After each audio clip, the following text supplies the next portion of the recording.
Salve pessoal, Luiz Maldonado aqui, guitarrista. Esse é um vídeo interessante, um convite especial do meu amigo Edson Leão, para o canal dele. E eu fui incumbido aqui da missão, né, de citar 5 álbuns bem relevantes da cena do metal nacional. E então resolvi elencar isso de acordo com, primeiro, a significância, né, de cada álbum. Resolvi pensar em coisas que foram mudança de jogo mesmo, assim, dentro do veículo de metal.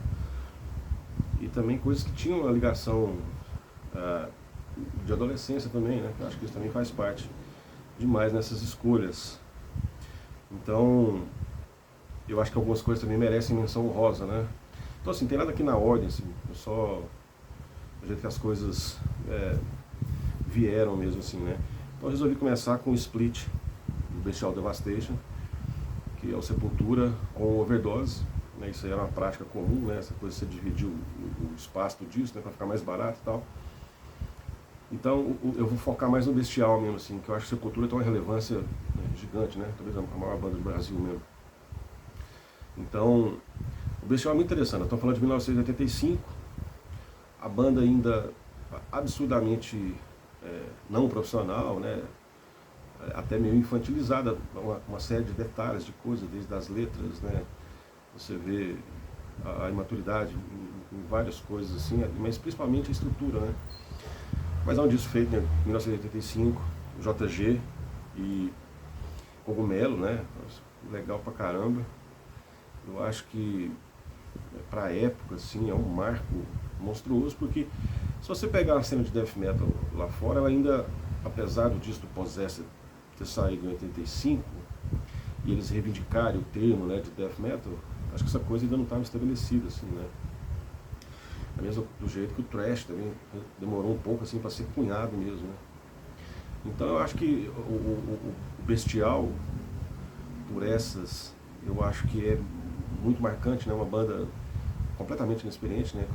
Comigo eu tinha 13, 14 anos, coisa assim. É muito interessante. Eu vou, assim, claro, né, que por todos os detalhes, os caras ainda não tinham maturidade da composição, todo esse processo, então eu vou citar uma faixa, assim, que eu lembro, que é a Antichrist. Eu acho que tinha um refrão mais, não vou dizer polido, né, mas foi mais legal. E esse disco saiu como bônus depois, né, naquele Morbid Vídeos, com esse tipo de bônus, o EP todo colado nele lá. 85, né, então eu vou pegar aqui agora 87, também o Sepultura, né, Esquizofrenia, um salto gigantesco em todos os aspectos, né? A estrutura, a configuração, a entrada do Andrés, né? O primeiro disco do Andrés, um LP, o álbum, né? Com Gatefolder, né? Você abrindo o disco, assim, sensacional. As fotos demais mesmo. Eu acho que, eu não lembro, é possível que eles tenham gravado no Mosh na época. E aí eu acho que Escape the Void, From the Past Come Storms, eu acho que são as músicas muito legais, assim, o crescimento da banda é absurdo, assim, né? E ali um Sepultura meio que delineou mesmo, assim, uma coisa de thrash mesmo nesse álbum, né? Por mais que as coisas dessem uma mudada depois, assim, é um álbum bem thrash mesmo, assim, né?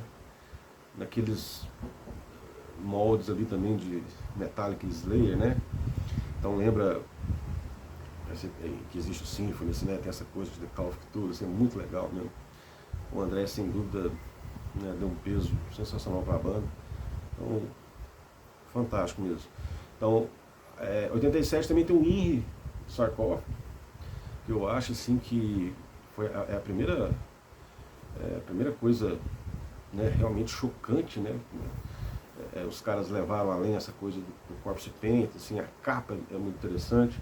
Também tem umas coisas de falhas, assim, em uma série de outras coisas, mas acho que são irrelevantes, assim, perto do tamanho, né, do que virou o INRI, do classicismo que o INRI tem, assim, na cultura do metal, assim, né, na Noruega, na Ásia, tudo, assim, os caras têm esse, o INRI assim, fora de série mesmo, assim. Acho que eu lembro de Satanic Lust, né, Nightmare, essas músicas são emblemáticas mesmo, assim. E sempre, claro, fala de sarcófago, eu lembro a Black Vault, a coletânea, né? Mas, pô, esse disco é introdução, né, introdução forte, assim, que também tem no, que era um hábito, né, tem também no Bestial, esqueci de comentar, que é muito colada, que é a The Curse, que é muito colada, assim, no Destruction, né, no Sentence of Death, na Total Disaster. Então isso aí é bem interessante também. Então 87, né. Eu acho que depois, pô, eu vou entrar no, aí já é 90, acho que é 93, né, 93, o Dr. Sim, Dr. Sim é o disco homônimo, e aí assim, uma super, acho que é o primeiro, a primeira chancela no Brasil, assim, de hard rock americanizado, né, com aquela coisa de Van Halen na veia e tal, e o super power trio, os Buzik, né, com o Eduardo Danúrio, sensacional, Emotional Catastrophe, né, clipe, MTV, o disco foi lançado pela Warner, tem produtor de fora, isso é muito legal. Scream and Shout também é demais, né. Na mesma época a gente tem o Angels Cry, que é do Angra, que eu acho também que é um ponto de ruptura, assim, né, porque até então não tinha, né, uma banda que fizesse esse heavy metal, que hoje as pessoas chamam de power, né, que na verdade nem era cunhado dessa maneira naquela época, assim. E uma banda super tech, surgimento do André Matos, que Loureiro, né, sensacional. E aí eu lembro, tem o cover inusitado, né, de Wuthering Heights, mas aí eu vou destacar Evil War, né, Carry On, é um clássico também, muito legal. Então fica Bestial Devastation, INRI, do Sarcófago, aí vem o Angra, né, com Angels Cry, aí vem o Dr. Sim, com o Dr. Sim, e aí acho que eu vou colocar também aqui o Ratos, né? Vou colocar o Ratos convivendo cada dia mais sujo e agressivo, que eu acho também que é uma banda fazendo a transição, assumindo essa coisa do thrash com crossover, né? Tem participação do Andrés, né, do Max na Morte do Desespero. Eu acho que o Ratos pagou um preço, assim, por toda essa mudança, para as pessoas entenderem, né, toda a questão e tal. Mas é um super disco já, uma gravação legal também. Isso é demais. Então esses são os que eu coloco, assim, né, a princípio. E aí eu queria só mencionar algumas coisas de, assim, menção honrosa, que são umas coisas que foram feitas, assim, numa raça tão gigante e que tem uma qualidade muito legal, que é o Signo de Taurus, né, de 85, que tem umas guitarras acima da média na época, assim. O próprio Overdose, no Split, no século XX, né, tinha o Claudio David na época, acho que um dos primeiros Guitar Hero, né. A gente demorou para chegar em 93 para ter o Kiko Loureiro e o Eduardo Danúrio, né? Mesmo que o Edu já tocasse no Chave de Sol. Então, esse eu acho um disco bem emblemático, né? 86, Arpia, ou Arpia, né? Que é o Ferro e Fogo, Elcio Aguirre, guitarra, né? Isso é muito legal. Então, é outro clássico aí, assim, umas bandas já cantando em português, né? Que era bem interessante também. E aí o Arpia 85, né? 85. Aí eu acho também que tem que colocar algumas coisas interessantes. O Brasil do Ratos eu acho demais, assim. Mas eu vou colocar o Roots, né? Que é 96, porque eu acho que o Sepultura foi pro topo do mundo, assim, mudou o jogo de verdade, influenciou uma série de pessoas, uma série de bandas. Eu lembro até que teve todo um trabalho, né, de pesquisa, dos caras conseguindo liberação com as ONGs lá no Mato Grosso, para a tribo Chavante e tal.